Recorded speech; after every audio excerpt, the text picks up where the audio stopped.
out the big guns this morning. Let's go to the gym.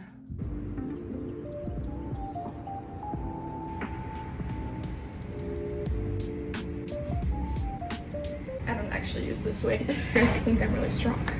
Happy Tuesday, everybody. To be honest, didn't want to do it. Did it anyways. Checked off that box. One thing that I just wish I could get into more in my fitness routine right now is running, simply because of the darkness and the amount of time that I have. Running does take more time than lifting for me. It takes a bit more preparation. I have to warm up a little bit at the beginning. I feel like I have to cool down more at the end. If I'm honest, whenever it comes to lifting, I just like go, which probably isn't good, but it just is a little easier. It doesn't depend on the weather, different stuff like that. But that's one thing that I'm hoping to get into more next year, is adding running back in with lifting, some dedicated cardio time, you know, because I miss it. But just this college season of life and my early mornings, it's been hard to get into running. So yeah, that's one thing I've been thinking about too. One thing about me is I feel like I'm a pretty goal-oriented person. I like to set goals. I always have a plan. I'm motivated by achievement, but I don't always think about long-term goals. I'm a pretty short-term thinker. It's hard for me to think about the long-term, and I don't know if that's just like a me thing, like that's just how I am, or if that's just like in this season of life it's hard for me to think about the long-term because there's so many unknowns. But one thing I've been trying to get better at is to just like allow myself to dream and allow myself to like set goals and think about the long term a little bit more, regardless of whether or not it's realistic, to just like be like, oh, that's something that I want, just to acknowledge that's something that I want. And I've been thinking about that in terms of my fitness, about just like, okay, long term, what are some of my goals with fitness, and then how can I train right now to help support those goals. And I feel like for me, like a long-term goal is, I'm like, I just want to live a life of like a lifelong athlete, you know, and just like have the athlete mindset for the rest of my life, you know. And I want to, like, in post-grad and like in my adult years, like compete. Like I would love to like run races and train for things and like continue competing, because that's something that is important to me. And yeah, so one of those things is like, I would really love to like run some races and do some stuff, and so I want to get back into running so that I can do that. And so I'm looking forward to next year. I've already been thinking about, which this might be really type A, this might not be up your alley, but I've already been thinking about my fitness goals for next year and what I want them to be. And so I think I want to run a race next year and train for something and just get back into running in general. And so I was just thinking about that as I was hitting arms, and was kind of like, I wish I could, like, I kind of felt more like going on a run today. Like I said yesterday, right now we're just trying to make it to the end of summer. I'm just trying to pick to a fitness plan and stick to it. And honestly, not even that, like honestly, I'm just trying to stay active. So anyways, I'm gonna be quiet because I'm back in the dorm, but I'm gonna go get ready for school. I just accidentally put my CC cream on my blush brush. I know it's not that big of a deal, but I was just like, I think you could see the shock on my face. Not mean to do that. Okay, that's fine.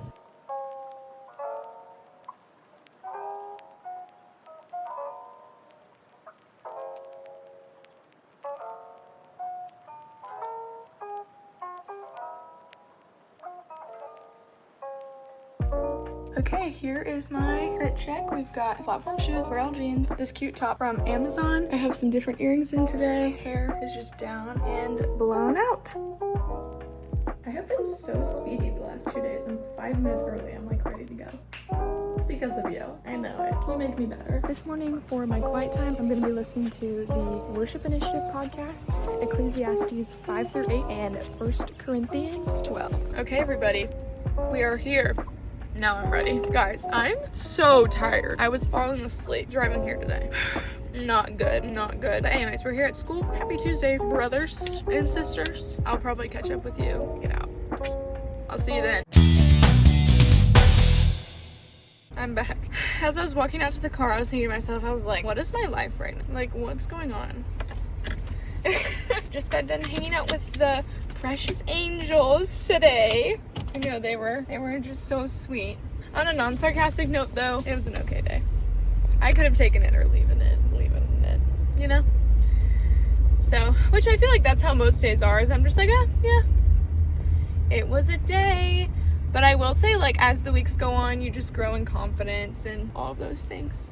It was nice today. I got to talk a little bit with a teacher who has been teaching for 16 years. And it's just crazy that, like, in the career in general, you can't learn in college. Like, student teaching is really the time where you learn stuff for the first time, you know? especially whenever it comes to behavior management. Let me tell you a couple things about teaching that I did not know going in. And if there's anyone watching this right now that is about to go into their student teaching or is an education major right now, here are some things that they did not tell me about that you should probably think about, okay? Number one, why is my phone so wiggly? Number one thing that they didn't teach me was how many burping and farting sounds there would be. Not all of them real, all of them very distracting to everyone. So I feel like you need to come up with some sort of philosophy, which this is something that my elementary mentor teacher told me, was you need to come in with some sort of philosophy of how are you going to respond when burping and farting happens, because it just does. And sometimes I feel bad because it's like, if it's an accident, which this happened a lot more in elementary school, middle school, I'm like, control it. I'm like, you're literally fine. Elementary school though, it's like, sometimes it just comes out, and I just feel bad for the kid who just gets laughed at or whatever, you know? Or kids covering their shirts would happen a lot, and I was just like, it just feels mean. And I just don't feel like that is an appropriate way to respond in the real world, you know? So anyways, you need to think about that. Second thing is the amount of drama, especially in middle school. And I was talking to a teacher today, and they were saying that in high school there's actually like less drama than middle school, but middle school, because they're still like kind of baby but like not anymore, and there's a lot of hormonal things happening, that the drama just goes crazy. And I can attest to that like that's something that has been new and different for me to learn how, like, just figure out, is like how I'm gonna respond whenever there's drama. For me, in my personal life, I'm very much a person that is like, stay out of the drama, don't mess with it, all of those things. But I feel like as the teacher, there are times when I would argue that it is appropriate to be aware of the drama, to step in, especially whenever it's affecting things in class. And anyways, we had a moment today where like some drama outside was affecting some stuff in class, and I was just like, guys, we are like 12 and 13, you know, like it's not the end of the world and stuff, and I'm not even that many years removed from them, but I'm just like, guys, let's get our head in the game. Well, everyone, I'm on my drive home. I'm gonna listen to a chapter of my book, and then I'm gonna probably listen to some music. Here's what we have on the agenda for tonight. I'm getting dinner with my friend Deanne. We have met up every week since I think second semester of freshman year, which is really special and sweet. But she's one of my good friends, and we always get together once a week to catch up and hear about each other's lives and pray for each other, and it's a really sweet time. So I'm gonna hang out with her today, and then I have life group tonight, which I just remembered just now.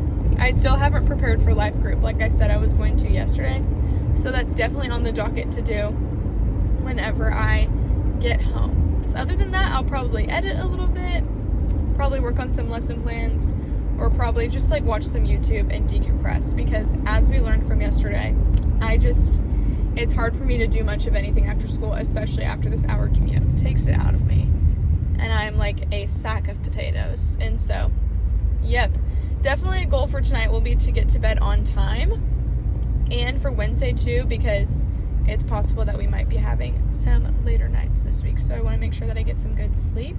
I think that's all the updates that I have right now. I'm gonna drive home, and I'll see you guys later.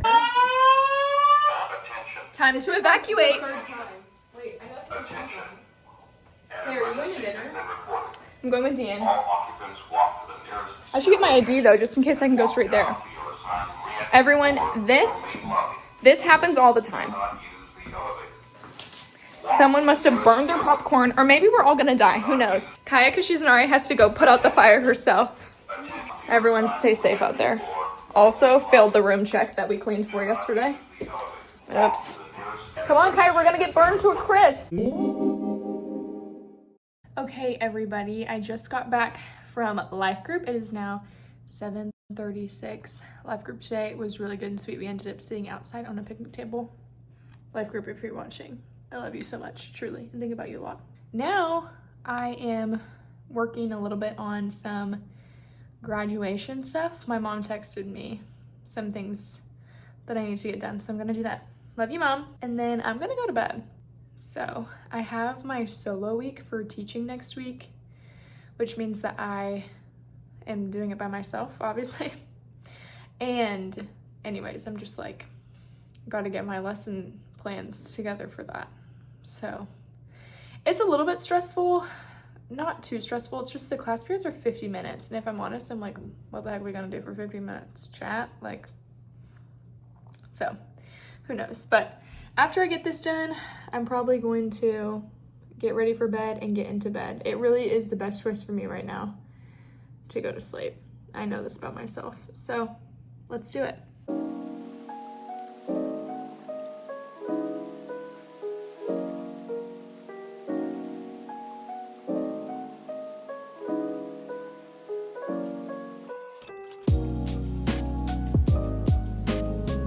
New angle check.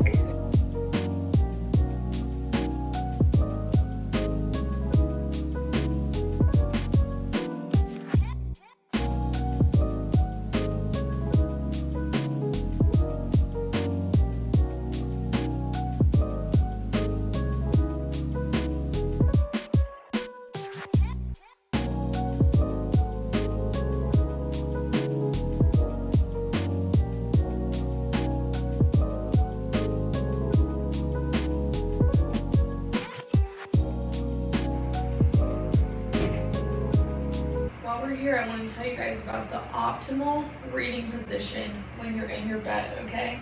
For me, I'm a side sleeper. 2 pillows. You're gonna want to grab your book, be on the side. Take your arm out a little bit like this and hold the spine like so. And then you can flip and rest it. And this is you all night. It's really comfortable. Tonight, I'm gonna read until I can't open my eyes anymore. And then I'm gonna go to sleep. I'll see you guys tomorrow.